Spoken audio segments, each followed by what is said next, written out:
آمد چہاردہ معصومین علیہم السلام بلند ترین ہدیہ الصلوات۔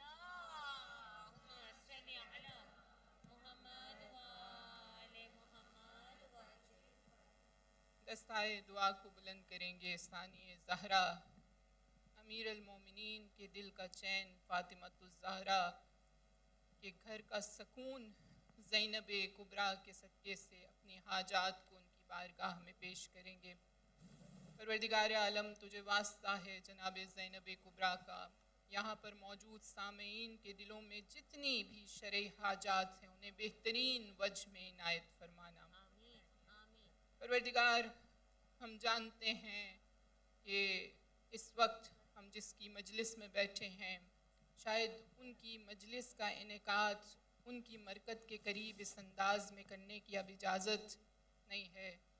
اس مظلومہ اور اس ام المصائب کی مصیبت کو مد نظر رکھتے ہوئے ہم تجھ سے التجا کرتے ہیں کہ پروردگار جلد سے جلد ثانی زہرا کی قبر کی مانند ان کی قبر بھی اس وقت محاصرے کا شکار ہے۔ پروردگار جنت البقیع کو جلد سے جلد رہائی کا پروانہ عطا کر اور شام کو بھی جلد سے جلد رہائی کا پروانہ عطا کر۔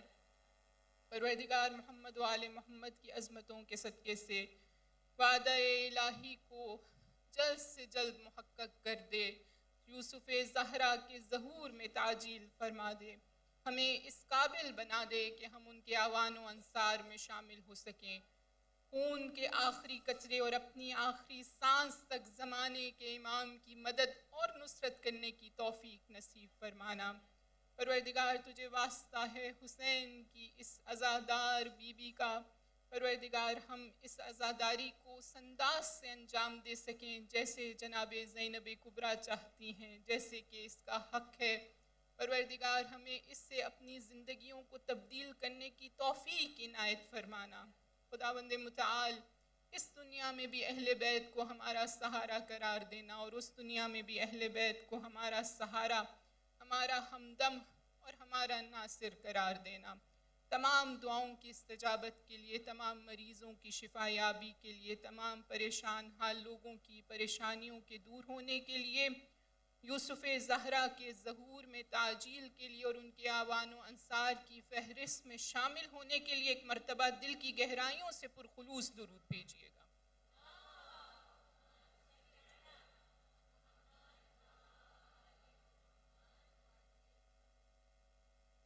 برائے تعجیل ظہور امام زمان عجل اللہ تعالی فرجہ الشریف بار دیگر بلند ترین ہدیہ الصلوات۔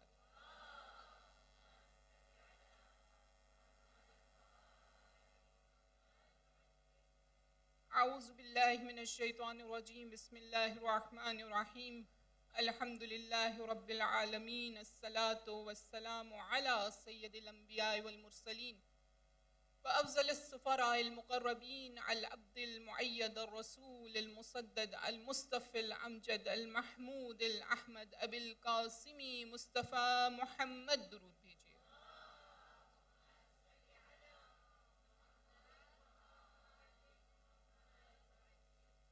صلی اللہ علیہ وآلہ المعصومین والائمة الہداة المہدیین الراشدین المنتجبین، لا سیما لا بقیت اللہ فی ارضہ وحجتہ علی العالمین، عجل اللہم لہ الفرج، عجل اللہم لہ الفرج، عجل اللہم لہ الفرج، ورحمت اللہ علی محبیہم ولعنت الدائمت علی اعدائہم اجمعین۔ دعا کی قبولیت کے لیے ایک مرتبہ درود بھیجیے گا۔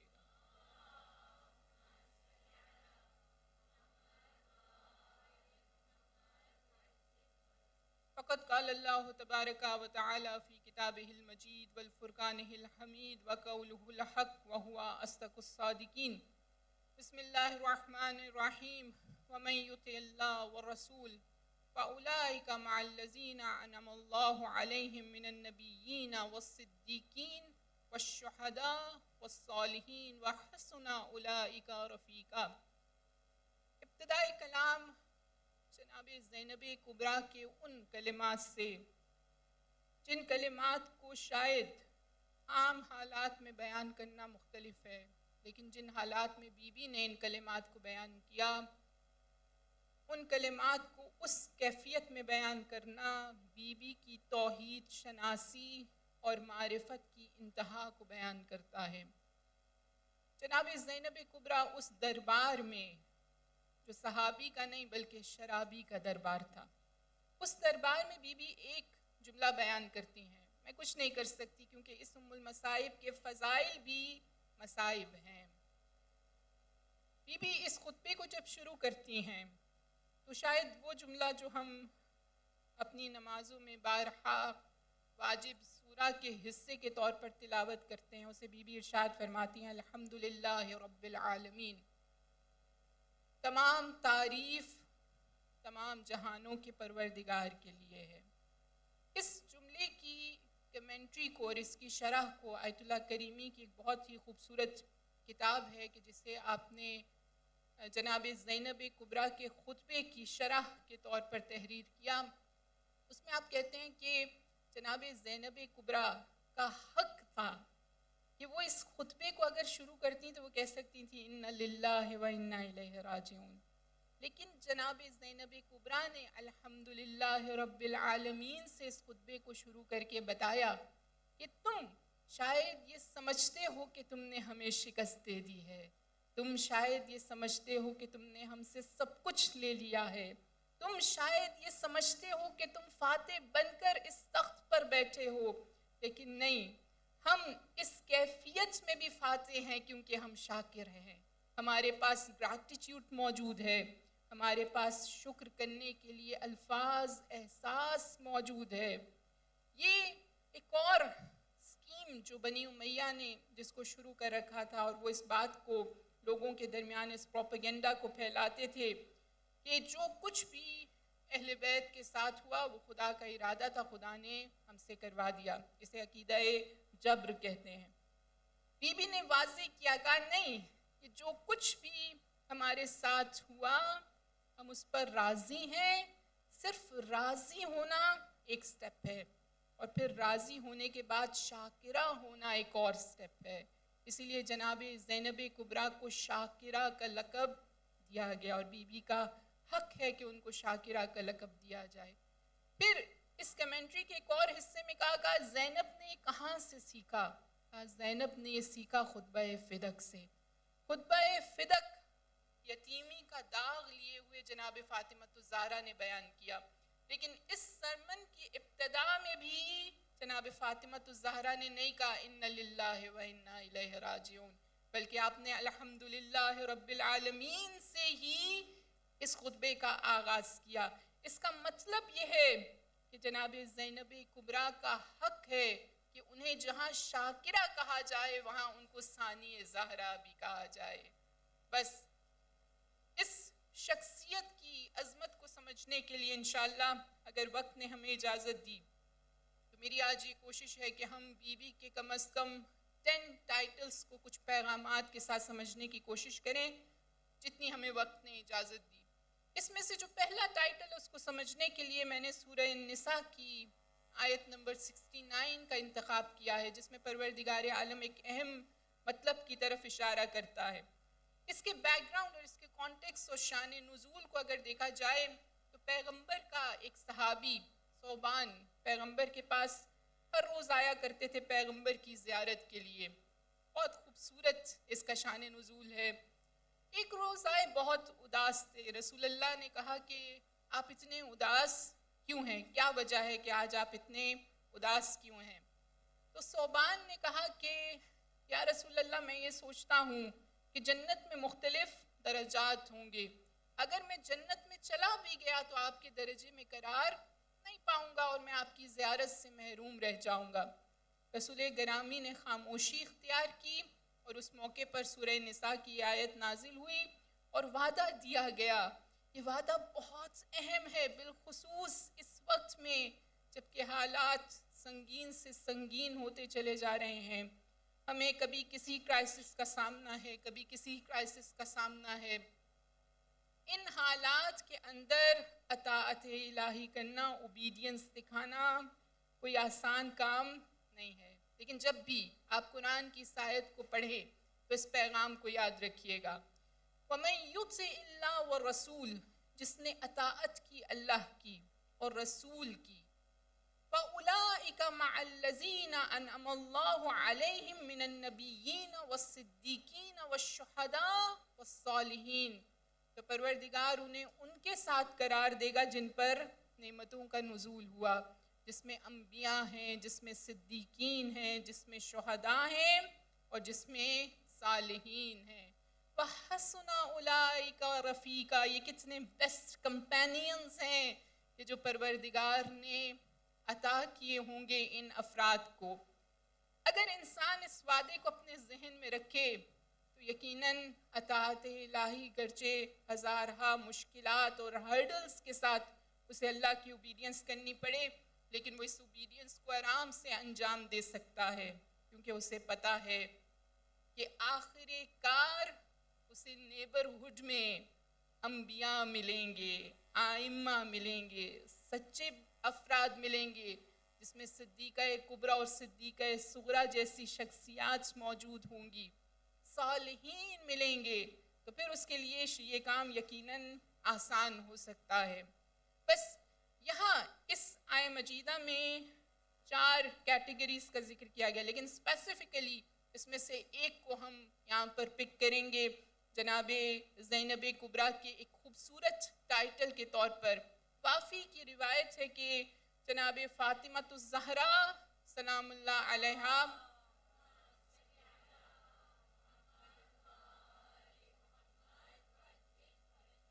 جب ہال میں اے سی کام نہ کر رہا ہو تو صلوات سے ٹھنڈک پیدا کرنی چاہیے. ایک مرتبہ درود بھیجیے گا بلند.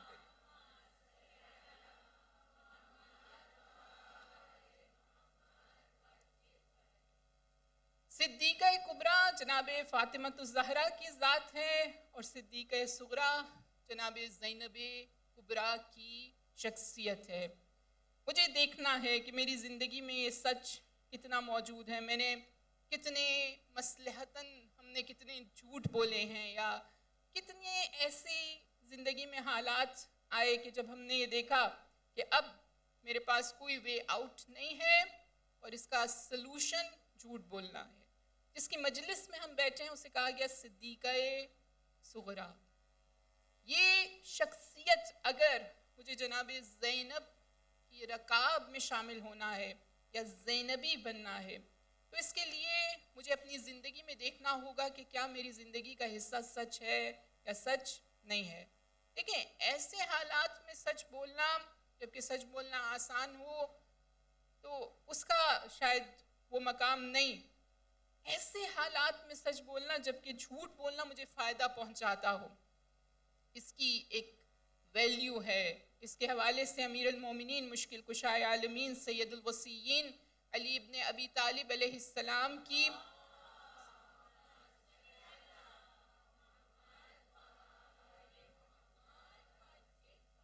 اس روایت کو آپ کے سامنے رکھوں گی. نہج البلاغہ کی 458 حکمت ہے، سینگ ہے کہ جس میں امام یہ فرماتے ہیں کہ ایمان کی نشانیوں میں سے ایک نشانی، اگر if I want to know that I have faith or not، تو مجھے اس کو چیک کرنے کا ایک طریقہ یہ ہے، کہا ایمان کی نشانیوں میں سے ایک نشانی یا ایک سائن یہ ہے کہ انسان اس وقت میں بھی سچ بولے جبکہ سچ بولنا اسے نقصان پہنچاتا ہو، اور اس وقت میں بھی جھوٹ سے پرہیز کرے جبکہ جھوٹ بولنے سے اسے فائدہ پہنچتا ہو.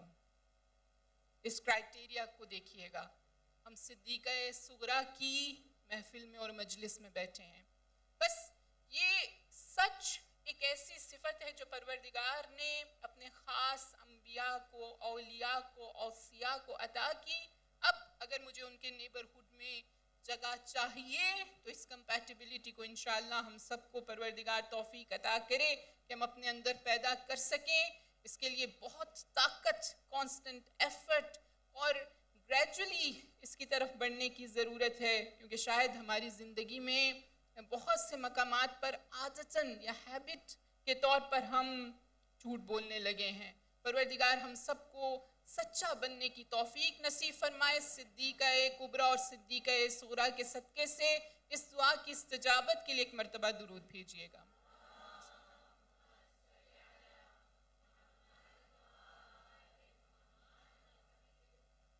Very quickly. دوسرا ٹائٹل راضیۃ بقدر والقضاء. راضی ہونا اللہ کی ہر قسم کی مرضی اور اس کے فیصلے پر. جو بھی اس نے میرے مقدر میں لکھا ہے. کچھ چیزیں انسان کے کنٹرول میں ہوتی ہیں, کچھ چیزیں انسان کے کنٹرول میں نہیں ہوتی ہیں. کسی پیارے کا, کسی عزیز کا, کسی بیلوڈ کا اس دنیا سے چلا جانا, انسان نے بہت کوشش کی لیکن وہ اس دنیا سے چلا گیا. اس موقع پر اگر آپ کو کوئی چیز مدد دے سکتی ہے تو دیکھیے اس کی جانب جو راضیۃ بقدر والقضاء ہے, جس نے سب عزیزوں کو اللہ کی راہ میں قربان ہوتے دیکھا لیکن پھر بھی صبر کیا.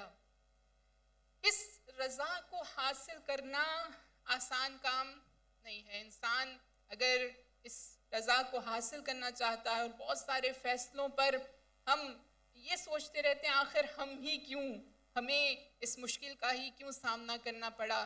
آخر چاہے وہ فائنینشیل کرائسس ہو, چاہے وہ فیملی میٹرز ہوں, چاہے وہ اولاد سے ریلیٹڈ میٹرز ہوں, چاہے وہ جاب سے ریلیٹڈ میٹرز ہوں, چاہے وہ آپ کی اسٹڈی سے ریلیٹڈ میٹرز ہوں, جو چیز بھی اس مجلس سے اس پیغام کو لے کر جائیے گا, جو چیز میرے قابو اور کنٹرول میں ہے مجھے اس کے لیے کوشش کرنی چاہیے.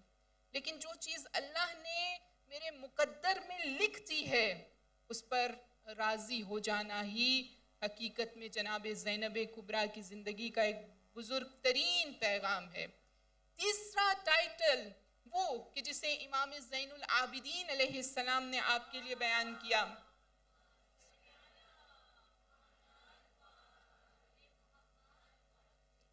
جب بی بی کے خطبے کو کوفے کے بازار میں سنا تو آپ نے کہا انتی بحمد اللہ عالمۃ غیر معلمہ وفاہمۃ غیر مفہمہ. کہا کہ اللہ کا شکر ہے اور اللہ کی حمد ہے کہ آپ وہ عالمہ ہیں غیر معلمہ, کہ جسے کسی ٹیچر کی ضرورت نہیں رہی. وفاہمۃ غیر مفہمہ, اور ایسی سمجھدار ہیں اور معاملات کو اور ان کے انسائٹ کو ایسے سمجھتی ہیں اور کسی کو اس کو سمجھانے کی ضرورت نہیں رہی. اس ٹائٹل کے حوالے سے کیونکہ بہت سارے سوالات اٹھائے جاتے ہیں جن کو میں بریفلی آپ کے سامنے کلیئر کرنا چاہوں گی. وہ یہ کہ ایسا کیسے ہو سکتا ہے کہ کوئی شخص غیر معلم ہو, کیا یہ خدا کے عدل کے برخلاف نہیں کہ کسی کو معلم کے بغیر علم عطا کر دیا جائے اور کسی کو معلم اور استاد اور ٹیچر کے ساتھ علم عطا کیا جائے. تو یہاں پر اصل میں جو حقیقت میں ہمیں سمجھنے کی ضرورت ہے وہ پوٹینشلز ہیں کہ جن پوٹینشلز کو پروردگار ان شخصیات میں دیکھتا ہے. اس کے لیے ایک بہت ہی سمپل سی ایگزامپل ہے. اگر کسی اسٹوڈنٹ کے اندر یہ پوٹینشیل دیکھا جاتا ہے کہ وہ اسٹوڈنٹ گریڈ 5 میں بیٹھا ہے لیکن آپ اس کو گریڈ 8 میں بھیج سکتے ہیں, اس کے اندر یہ پوٹینشیل موجود ہے. ایک استاد اپنی کم علمی کے باوجود اس کو پرموٹ کر دیتا ہے. تو پروردگار کی ذات پر کیا ہمیں اتنا بھی یقین نہیں ہے کہ وہ ان کے پوٹینشیل کو سمجھتا ہے, وہ ان کے وزڈم کو سمجھتا ہے, وہ عقیلہ بنی ہاشم کی عقل کو سمجھتا ہے, وہ جانتا ہے کہ اس شخصیت کے پاس وہ پوٹینشیل موجود ہے کہ ان کو عالمۃ غیر معلمہ قرار دیا جائے. غیر معلمہ سے مراد کیا ہے؟ دیکھیے علم دو قسم کا ہوتا ہے. ایک علم ہے کسبی جس کو ہم حاصل کرتے ہیں, ایک علم ہے کہ جسے مواہبی کہا جاتا ہے. مواہبی علم وہ ہے کہ جسے ایز اے گفٹ دیا جاتا ہے نبیوں کو وحی کی صورت میں, اور باقی افراد جیسے انبیاء کے علاوہ جو شخصیات موجود ہیں ان کو الہام کی صورت میں دیا جاتا ہے. فرشتے ان کے لیے پیغام لے کر آتے ہیں آپ کی بیداری کے لیے. سمجھیے گا یہ شخصیت عالمۃ غیر معلمہ ہے. اس کا مطلب یہ ہے کہ صرف فاطمۃ الزہرا کی ذات کے لیے جبرائیل 70 ڈیز تک پیغام الہی نہیں لاتے رہے, بلکہ جناب زینب کبریٰ کو بھی محدثہ کہا گیا. یعنی محدثہ جو کہ 4th ٹائٹل ہے, محدثہ عالمہ غیر معلمہ اور محدثہ آپس میں کنیکٹڈ ہے، یعنی یہ شخصیت، اس کے لیے بھی پروردگار عالم نے ان کے لیے فرشتوں کو بھیجا، وہ ان پر الہام کرتی رہیں، ان تک پیغام پہنچاتی رہیں۔ اس کا سب سے بڑا ثبوت کربلا کا آباد ہو جانا ہے۔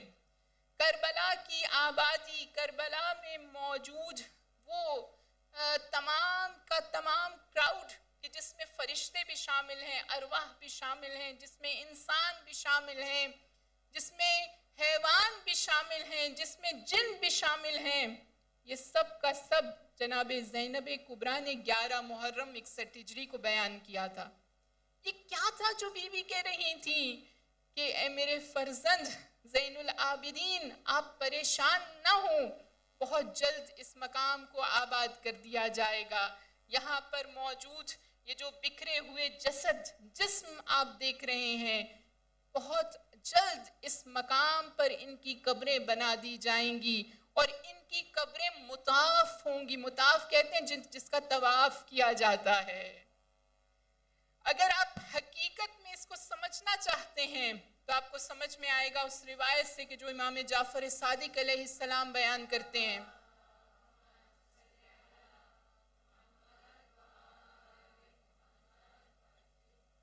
آپ فرماتے ہیں کہ دن کا کوئی ایک لمحہ بھی ایسا نہیں ہوتا کہ جس میں امام حسین کے حرم کے گرد کم از کم 4000 فرشتے طواف نہ کر رہے ہوں۔ اللہ اکبر! یہ اس شخصیت کا بتایا ہوا ایک پریڈکشن ہے کہ جس پریڈکشن کو ہم اپنی آنکھوں سے دیکھتے ہیں۔ اس مقام کو بار بار غیر آباد کرنے کی کوشش کی گئی، راستے بند کیے گئے، قربانیاں مانگی گئیں، لیکن اس کے باوجود بھی لا تمحو ذکرنا، تم ہمارے ذکر کو معاف نہیں کر سکتے، مٹا نہیں سکتے، چاہے تم جو کچھ بھی کر لو، ہمارا ذکر ختم ہونے والا نہیں ہے۔ یہ محدثہ ہیں، زندہ آباد۔ شکر ہے آپ نے نعرہ لگایا تو مجھے پتہ چلا کہ آپ موجود ہیں۔ درود بھیجیے گا محمد وآل محمد پر۔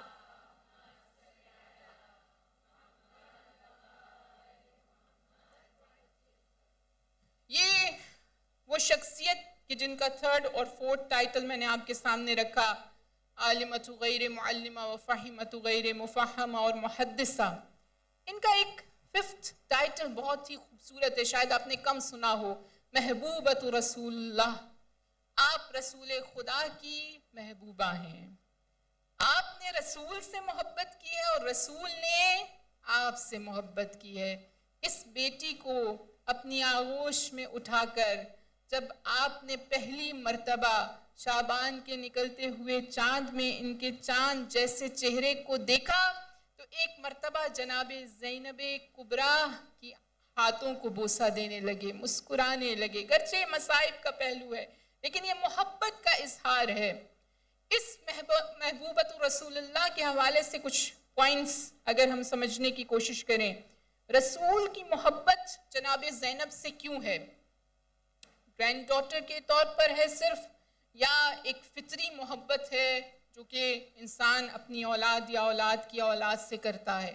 کہا نہیں، یہ محبت اس سے کہیں زیادہ بڑھ کر ہے، کیونکہ اس شخصیت کو مدافع اسلام بننا ہے، اسلام کو ڈیفینڈ کرنے والی شخصیت جناب زینب کبریٰ کو بننا ہے۔ بعض نے یہاں تک بیان کیا، کہا کہ جب جناب زینب کبریٰ کو رسول اللہ نے اپنی آغوش میں پہلی مرتبہ اٹھایا تو صرف زینب کو نہیں دیکھا بلکہ فاتح شام کو دیکھا، صرف زینب کو نہیں دیکھا بلکہ مدافع حسین کو دیکھا، صرف زینب کو نہیں دیکھا بلکہ مدافع قرآن کو دیکھا، مدافع اسلام کو دیکھا۔ بس محبوبۃ رسول اللہ یہ اس بات کا اعلان ہے کہ رسول خدا کی آنکھوں کا نور، آج آپ جس کی مجلس میں بیٹھے ہیں یہ شخصیت ہے۔ 6th ٹائٹل زاہدہ کا ٹائٹل ہے۔ زاہدہ حقیقت میں زہد کے معنی میں ہے، اور اس کو میں صرف آپ کے سامنے کلیئر کرنے کی کوشش کروں گی، کیونکہ بعض افراد نے کہا کہ یہ ترک دنیا کرنے کے مفہوم میں، یعنی دنیا کو چھوڑ دیں، آپ زینت کو چھوڑ دیں، خوشیوں کو چھوڑ دیں. خدا کا شکر ہے کہ ہم ایسے بہت سارے کنٹروورشل چیزوں سے محفوظ ہیں. خدا ہمیں محفوظ رکھے ایسے فتنوں سے. اس فتنے کو حتیٰ اٹھایا گیا. میں آپ کو آگاہ کرنا چاہتی ہوں تاکہ ہمارے اندر اس آگاہی کے ساتھ شعور پیدا ہو کہ کم علمی اور اہل بیت سے دور ہونے کا نتیجہ بعض اوقات اہل بیت کے نام پر بھی آپ کو خراب کیا جا سکتا ہے. ایسے گروہ تشکیل دیے گئے کہ جنہوں نے کہا ہم پوری جو ہے وہ خود پاکستان کے اندر ایک گروپ موجود ہے جو کہتا ہے کہ ہم نہ تو شادی کریں گے نہ کوئی خوشی کریں گے، اور ان کا ایک سلوگن ہے کہ کربلا کے بعد ہر خوشی حرام ہے. زاہدہ یہ شخصیت، اس نے کیا بتایا؟ اہل بیت کی خوشی میں خوشی، اہل بیت کے غم میں غم کو منایا جائے. اہل بیت ہمارے لیے وہ سٹینڈر ہیں جن کو سٹینڈر قرار دے دیا گیا. اب اس سٹینڈر کے ادھر ادھر مجھے دیکھنے کی ضرورت نہیں ہے. زہد کا حقیقی مفہوم کیا ہے؟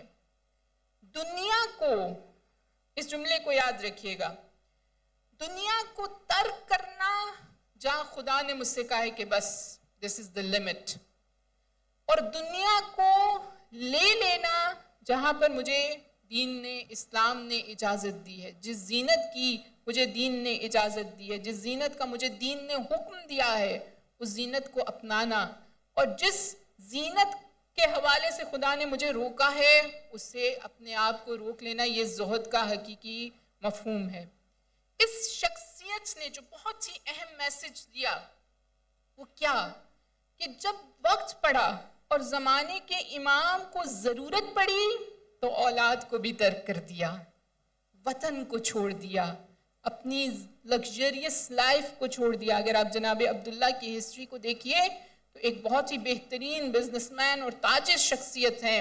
رسول اللہ کی دعا سے اس شخصیت کے ساتھ ایک بہت بہترین زندگی گزاریں، اپنے وطن کی آسائش کو چھوڑا، اپنی رضا قربان کی، سختیوں کو برداشت کیا. یہ زہد کا مفہوم ہے. اس مفہوم کو اگر آپ سمجھیں تو یہ مفہوم آسان نہیں ہے. ہم بڑی آسانی سے کہتے ہیں بھی ابھی انتا و امی و اہلی و مالی و ثروتی، مولا جب ضرورت پڑے گی ہم سب کچھ قربان کر دیں گے. اس پر کبھی کبھی بیٹھ کر سوچا کیجئے، کیا ہم اہل بیت کی خاطر کبھی کبھی اپنا آرام قربان کرنے کے لیے تیار ہوتے ہیں؟ کیا ہم کبھی کسب علم کے لیے یہ کوشش کرتے ہیں کہ اپنی نیند کو قربان کریں اور صبح مدرسے میں چلے جائیں؟ کیا کبھی ہم اپنی آسائش کو چھوڑ کر یہ کوشش کرتے ہیں کہ ہم قرآن کو سمجھنے کی کوشش کریں؟ یہ سب وقت پریکٹس کا وقت ہے. اگر میں نے اس وقت پریکٹس نہیں کی تو ظہور امام مہدی کے بعد پھر میرے پاس وقت باقی نہیں رہے گا. یہ شخصیات حسین ابن علی کے قیام سے پہلے پریکٹس کرتی رہیں، پریکٹیکلی پروف کرتی رہیں. پھر اس کے بعد جب وقت پڑا تو ان شخصیات نے قربانی دی. اس قربانی کے مفہوم کو سمجھنے کے لیے یہ کس لیول تک زہد کا لیول پایا جاتا ہے. حتیٰ ہم جب خبر سنتے ہیں کہ بی بی زینب کے حرم کے دفاع کے لیے یہ شخصیت قربان ہو گئی، یہ انسان قربان ہو گیا. ایک بہت ہی اچھی کتاب ہے جس کے اندر مدافعان حرم کے نام سے 40 شہداء کی لائف ہسٹری کو بیان کیا گیا جنہوں نے جناب زینب کے حرم کے دفاع کے لیے قربانی دی.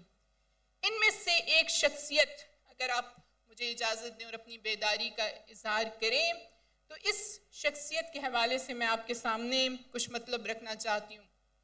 محمود رضا بیضائی 32 ایئرس میں یہ شخصیت شہید ہو جاتی ہے. لیکن ان کی زندگی کے اندر ان کے دوست جب ان سے انٹرویوز لیے گئے اور معاملات کو پوچھا گیا تو انہوں نے کہا کہ ہم نے اس شخصیت کو نماز جماعت میں سب سے اول دیکھا ہے، اس شخصیت کو ہر دعا کے پروگرام میں سب سے پہلے پہنچتے ہوئے دیکھا ہے. کہا یہ ہمیں عموماً کہتے ہیں ایک دفعہ دعائے کمیل کے بعد وہ باہر نکل رہے تھے تو مجھ سے کہتے ہیں کہ حیف ہے اس شخص پر جو دعائے کمیل کو پڑھے لیکن اس کے ترجمے کو نہ پڑھے، اسے سمجھ ہی نہیں آئے گا کہ یہ کتنی خوبصورت دعا ہے۔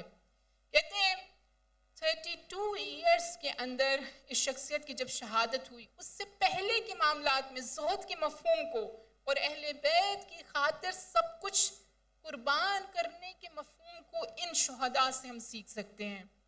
کہتے ہیں ان کے ایک دوست جو ان کے ساتھ اس جنگ میں موجود تھے، دفاع حرم کی 2015 کے اراؤنڈ کا یہ ٹائم ہے، کہا کہ ایک روز اسی طرح جب دشمن اٹیک کر رہا تھا تو اس اٹیک میں ہم سب مقابلہ کرتے رہے اور بہت شدید اٹیک تھا اور ہمیں نہیں پتا تھا کہ ہم میں سے کوئی بچے گا یا نہیں بچے گا۔ کہا جب وہ اٹیک ختم ہوا تو یہ شخصیت میں نے ان کو دیکھا، یہ واپس آئے اور بہت رو رہے تھے۔ کہا آپ کیوں پریشان ہیں؟ شاید خوف زدہ ہو گئے ہیں، شاید ان کے ذہن میں کوئی چیز چل رہی ہے۔ میں نے سوال کیا، کہا میری پریشانی کی صرف ایک وجہ ہے، وہ یہ کہ مجھے آج یہ سمجھ میں آیا کہ میں اہل بیت پر سب قربان کرنے کے لیے ابھی تیار نہیں ہوا۔ کہا جس وقت بم گرتا تھا اس وقت میری نگاہوں کے سامنے میری 3 ایئرس کی بیٹی کوثر کی شکل آ جاتی تھی اور بار بار میں اس کے بارے میں سوچتا تھا۔